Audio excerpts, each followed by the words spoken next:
Good afternoon. This is Spectrum Television News at 12. I am Uyai Imam coming to you live from Uyo, the capital city of Akwa Ibom State, Nigeria. Let's take a look at the headlines. President Tinubu gives reason for 200 billion. Federal government sets up expanded negotiation committee over Asuu Nasu warning strike. Plus, Carney to meet Trump in search of best deal for Canada. We'll bring you the details of these stories and more in a moment.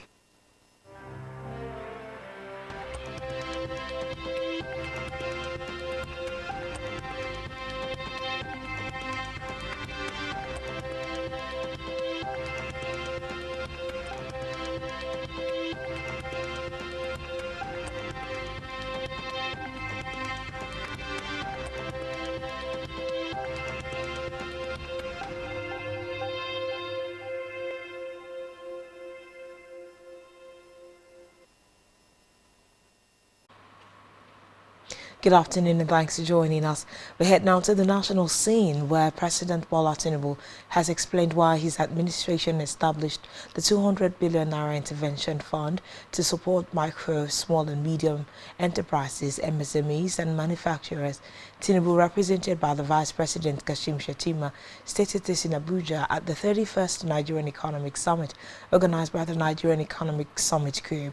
The president said it had become necessary to assist them in boosting competitiveness and addressing structural challenges. He said beyond the gross domestic product GDP growth of 4.23% recorded in September 2025, the economic reforms spearheaded by his administration had started yielding tangible results across sectors. According to him, it has surpassed projections from multilateral agencies and indigenous economic experts. Away from that, the federal government has set up the Mahmoud Yale Ahmed-led expanded negotiation committee for tertiary institutions to enhance discussions with academic and non-academic unions across universities, polytechnics and colleges of education across the country. Speaking at the inauguration in Abuja, the Minister of Education, Tunji Alausa, said the new continuity and sector-wide inclusiveness.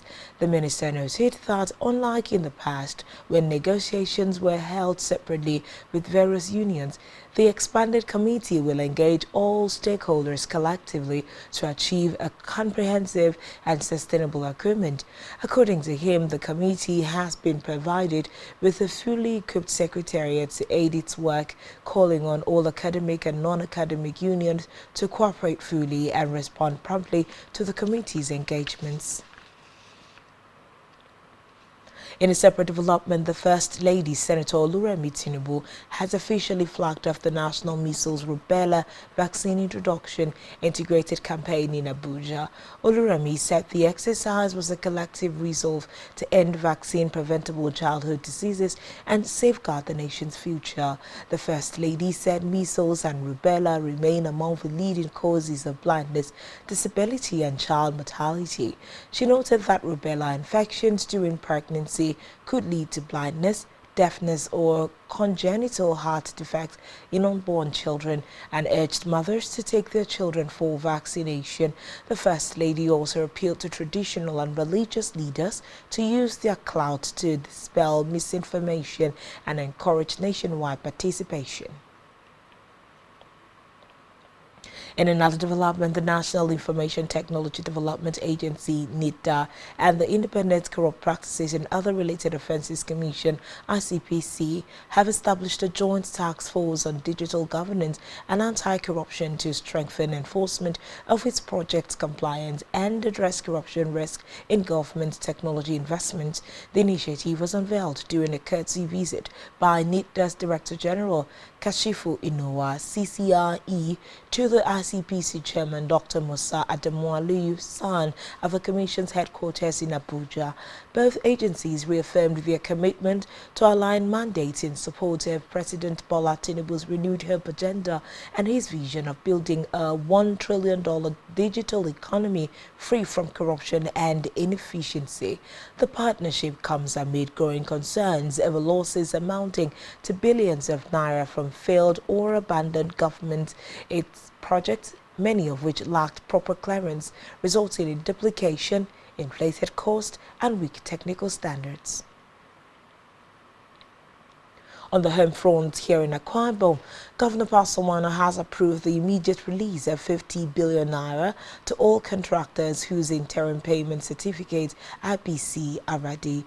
During an impromptu project inspection visit to the Ibom model farm at Ikoredibon in Serobium local government area, the governor mandated the Commissioner for Works and Fire Service to ensure that all IPCs at the Accountant General's office are paid. He explained that it was imperative to maximize the benefits of the dry season, and as such, the contractors should be mobilized immediately back to site.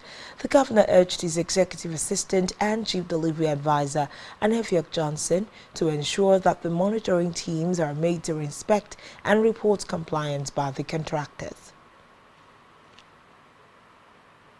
Meanwhile, Governor Moino yesterday paid an unscheduled visit to the site of the model secondary school in Ikorakbanabiaobium in Serubium local government area, reaffirming his administration's resolve to transform the state's education sector through the Arise Education Renewal Initiative. Speaking during the event, the governor described the project as a cornerstone of his vision to redefine learning by integrating academic excellence with technical and vocational training. He announced that similar model secondary schools of international standard would be established across the 3 senatorial districts to ensure equitable access to quality education. Highlighting the key features of the model secondary school, Governor Eno said the facility would include skill acquisition centers for trades such as ICT, catering, metalworks, and entrepreneurship, ensuring that students graduate with practical skills alongside academic learning. The governor also announced the allocation of 10 hectares of land for a model school farm to be used for agricultural training and self-sustainability programs for students. He assured that the school would be completed and ready for students' intake by September 2026. While similar flagship projects will take off in Ikorekbene and Eket senatorial districts to ensure even development. Pastor Eno further revealed that the state government is collating data on schools with infrastructure challenges across Akwa Ibom in preparation for a comprehensive renovation program to begin in the coming weeks.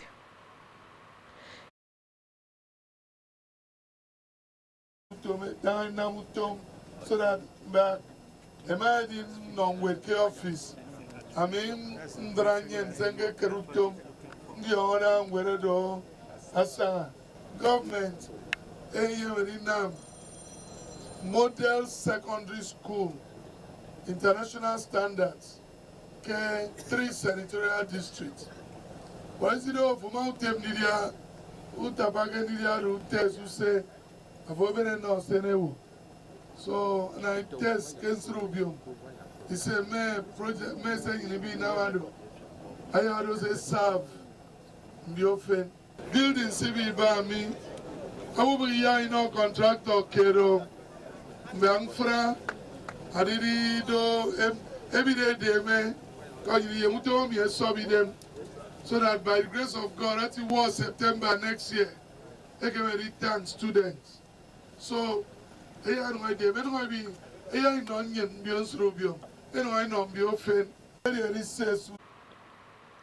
Government House correspondent Jane Uwa reports that in his remarks, Senator Effiong Bob commended the governor for citing the magnificent project in Nserobium, describing it as a clear demonstration of visionary leadership and love for his home community. Now to the continent of Africa, where Madagascar President Idris Rajoelina has appointed Army General Rufin Zafiamzo as new Prime Minister. The appointment comes a week after President Rajoelina fired his cabinet following days of protest. The demonstrations, which were prompted by frustration of electricity and water cuts, have entered their 3rd week. The demonstrators, who are mostly students and youthful activists, call for the resignation of President Rajoelina. Meanwhile, Rajoelina accused his opponents of seeking to overthrow his government. Now to the foreign scene, Canadian Kearney is heading to Washington for his second visit this year with the aim of getting trade talks back on track. Reports say negotiations have dragged on over the blowing past an August deadline set by the two leaders. Today's meeting comes as Trump has renewed talk of making Canada a U.S. state, while Kearney's main opposition figure has said that anything short of reaching a trade deal on the trip would be considered a failure. UK Prime Minister Keir Starmer has urged students not to join pro-Palestinian protest on the second anniversary of the 7th October Hamas attack on Israel. He said it would be un-British, I beg your pardon, for the planned rallies to go ahead, adding that they have been used by some as a despicable excuse to attack British Jews. This came as indirect talks between Israel and Hamas aimed at securing a deal to end the war are expected to continue in Egypt to ahead of 20.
Welcome back and thanks for staying tuned. And now to the rest of our news stories. In business, President Bola Tinubu has approved a 4 trillion naira bond to clear verified debts owed to power generation companies and gas suppliers as part of efforts to stabilize Nigeria's electricity pool, made the disclosure in Abuja at the Expert Forum on Uninterrupted Power, the Industrial Imperative, organized by the Nigeria Economic Summit Group, where he outlined ongoing reforms under the federal government's renewed hope agenda to make the power sector sustainable and commercial commercially viable. According to him, the bond approval forms part of a broader financial stabilization plan designed to address legacy liabilities that have hindered investment and liquidity across the electricity value chain.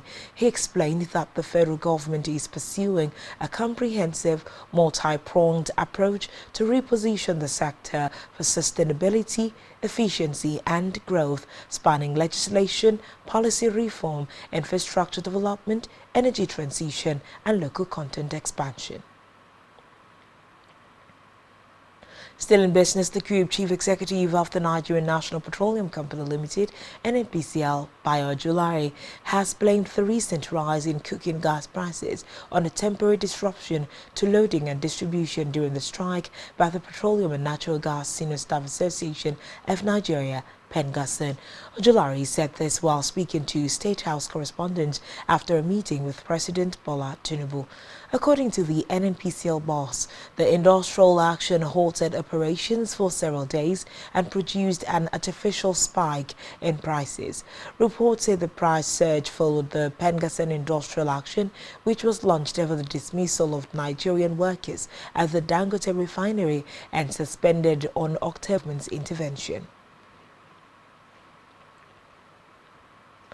In health news, researchers in human immunodeficiency virus have called on the federal government to urgently begin structured preparations for the nationwide rollout of injectable lenacapavir, a long-acting HIV prevention drug expected to become available at affordable rates in low and middle-income countries from 2027.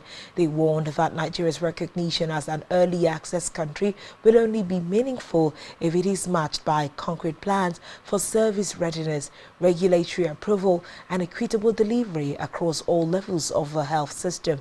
The HIV researchers said the international alignment on pricing, supply, and policy had removed any ambiguity for Nigeria's health authorities and should trigger immediate national level action. They stressed that the combination of World Health Organization's endorsement, U.S. clinical guidance, and guaranteed affordable access presents a rare opportunity for Nigeria to lead on HIV prevention if preparations begin now. Still in health, mental health experts have stated that witnesses and survivors of gruesome killings are at risk of anxiety and depression and therefore require therapy to navigate the complex and traumatic experience. They also noted that persons who repeatedly watch videos of shootings and violent happenings could suffer acute trauma, consequently leading to substance abuse. The psychologist urged survivors and witnesses to undergo therapy and receive counseling from mental health experts to help them heal from the trauma caused by the event. Now to sports news. Nigeria's Flamingos will face New Zealand and Paraguay in friendlies ahead of the 2025 FIFA Under-17 Women's World Cup. The West Africans will file out against New Zealand in the first friendly on Friday, October 10. Bankole Olowokore's side will do battle with Paraguay in the second friendly 4 days later. The players and their officials are also expected to travel to Morocco for the FIFA Under-17 Women's World Cup on Wednesday. Meanwhile, Nigeria will face Canada, France and Samoa in Group D. The Flamingos will open their campaign against Canada, Sisterhood and Revenge. Set across Nigeria, the Republic of Benin and Cote d'Ivoire, Three Cold Dishes takes audiences on a bold cinematic journey exploring the dark realities of sex trafficking and the unyielding quest for justice. And that's all we are able to bring to you at this time in this particular bulletin. Do well to follow us on social media, subscribe to our YouTube channel, all of which you can find on our website, spectrumtvlive.ng. This has been Spectrum Television News at 12. We are MM. Thanks for watching. Enjoy the rest of your day.